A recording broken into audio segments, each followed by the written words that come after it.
మరి అంత అందగాడు సార్ కృష్ణరాజు గారు, మంచి అందమైన నటీమణులతో నటించినప్పుడు మీకు భారీగా ఈర్ష్య పుట్టిందా ఎప్పుడైనా?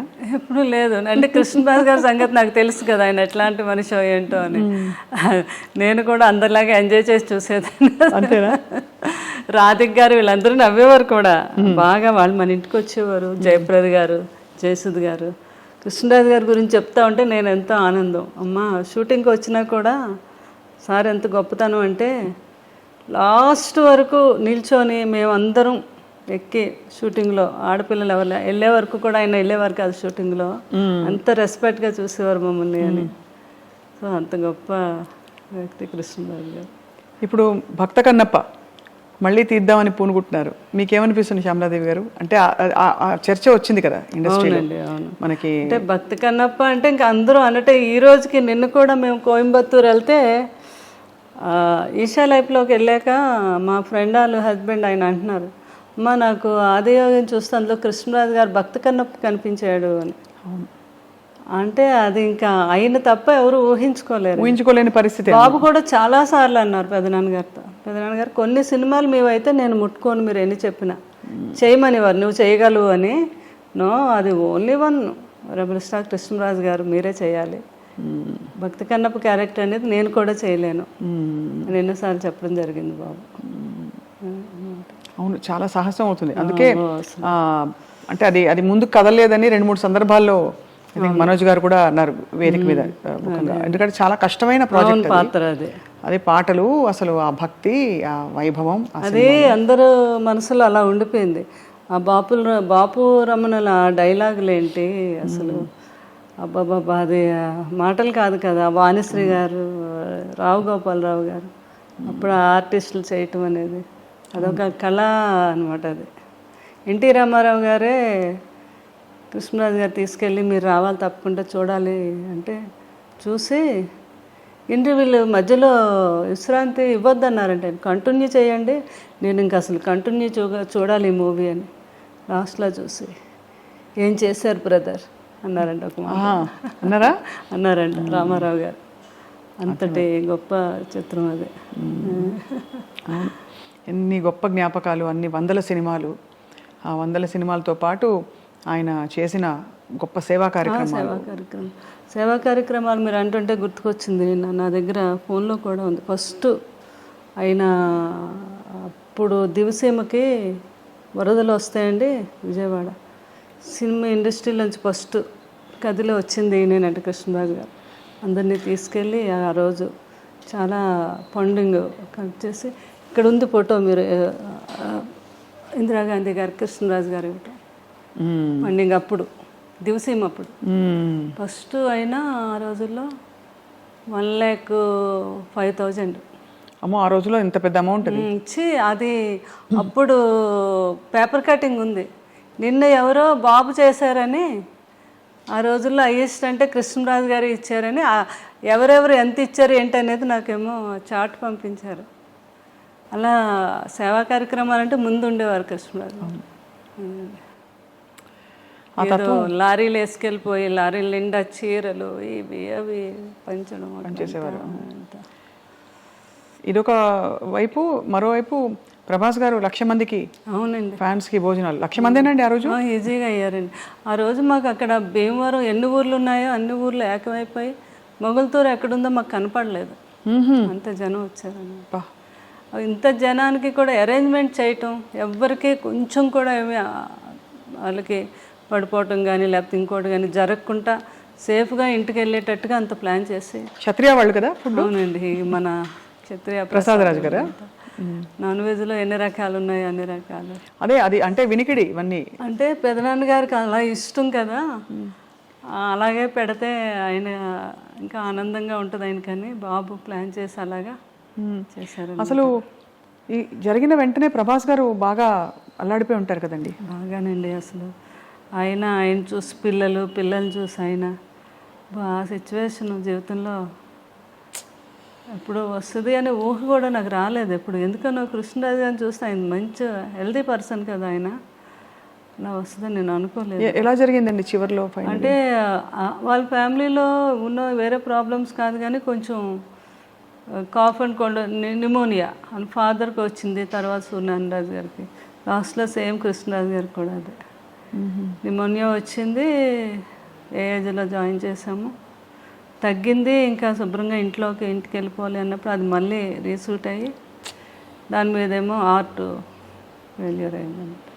ఇంత కష్టం చూసారండి మీరు నిజంగా. అసలు అందులో చిన్న వయసులో మీరు సారే ప్రపంచం మీకు. అంతే అసలు. అంటే నాకు ఎప్పుడు ఆయన అంటే చాలా స్టామినా అండి. ఆయన డాక్టర్లకి వెళ్ళాక డాక్టర్లకి అందరికీ అక్కడ ప్రాణాయామం చెప్పేవారు. ఎప్పుడైనా ఏమైనా కొంచెం కాఫ్ కోల్డ్ వస్తే హాస్పిటల్కి ఎప్పుడైనా వెళ్తే డాక్టర్లు అందరూ మా డాక్టర్లందరికీ మీరు డాక్టర్ కృష్ణరాజు గారండి అంటే అంత ధైర్యం అనమాట. మీరు ఏ టెస్ట్లు చేసేనేయండి ఆయన హ్యాపీగా మీరు చేసుకోండి. నేను చాలామందికి ఏంటది ఆ టెస్ట్ అంటే భయం అండి.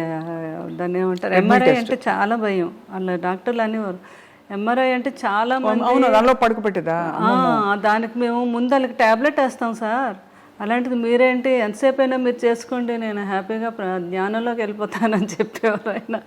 ఆ డాక్టర్స్ అందరూ అంటారు అంత మంచి ఆ సోమరాజు గారు వీళ్ళందరికీ కూడా చాలా స్టామినా ఎక్కువ అండి. ఏదైనా మైండ్తో దాన్ని అట్లాంటిది నేను అదే అనుకున్నాను. ఆయనకేంటి న్యూమోనియా వస్తే తగ్గిపోద్ది, ఆయన తగ్గించేసుకుంటారు అని అనుకున్నాను. కానీ కోవిడ్కి వ్యాక్సిన్స్ వేసి 3rd dose 4th dose 5th dose వేసేస్తే మొత్తం బాడీలో ఇమ్యూనిటీ ఉండదు కదండి. అవునవును. మళ్ళీ మనం ఇమ్యూనిటీతోనే కదా కొంతవరకు క్యూర్ చేసుకుంటాం. ఎందుకంటే ఆయన ఆయుర్వేదంలో ప్రతి ఆయుర్వేదం ఆయనకు తెలుసు. ఇంట్లో ఎప్పుడు మెడిసిన్స్ వాడుకుంటూ ఆయుర్వేదమే వాడేవారు ఆయన. తర్వాత ఆయన ఏమో జాండీస్కి కూడా ఎన్నో వేల లక్షల మందికి మందు కూడా ఇచ్చారు కదా. అవునవును. జాండీస్కి మీకు తెలుసు కదా, ఫిల్మ్ ఇండస్ట్రీలో అంతా. అలాగే అనుకున్నాను నేను లాస్ట్ వరకు అండి, లాస్ట్ బ్రీత్ వరకు కూడా నాకు కొంచెం కూడా థాట్ రాలేదు అసలు ఇలా జరగచ్చని కదా, జరుగుతుందని అనుకోలేదు. ఎలా ఎవరు చెప్పారో మీకు? ఎంత దారుణం అసలు. అంటే మీ దగ్గరకి బాబు ఇంకా అక్కడే ఉన్నారండి, మా కూడా బాబు పిల్లలు అలా పట్టుకొని. అదే నాకు కూడా బాగా భక్తి ఎక్కువ. నేను ఎంత భక్తి, ఆ దేవుడు అసలు అలా చేయడు అలా మనం అనుకుంటాం కదా సహజంగా. అలా జరిగింది అంటే మరి నేను అదే అనుకున్నాను, సంపూర్ణమైన జీవితం బాగుంది అని కృష్ణరాజు గారు అనుకొని వెళ్ళిపోయారేమో, లేకపోతే ఆయన ఎవరు తీసుకెళ్ళలేరు అని అనిపిస్తుంది నాకు ఒక్కొక్కసారి. అవును, అదే ఆయన కూడా అలాగే అనుకున్నారు. నేను ఎప్పుడు ఒక ఇంటర్వ్యూలో చెప్పారు, ఎప్పుడు ఈ కృష్ణరాజు హ్యాపీ జీవితం, పిల్లలు, నా భార్య, ఏ మనిషి అయినా ఉన్నాళ్ళైనా ఉండాలని అనుకుంటారు. కానీ ఏ మనిషికైనా చావు తప్పదు. కానీ చనిపోయేటప్పుడు ఈ కృష్ణరాజు ఏ తప్పు చేయలేదు అంటూ హ్యాపీగా నా ఫ్యామిలీ మధ్యన అలా హ్యాపీగా కళ్ళు మూయాలి నేను.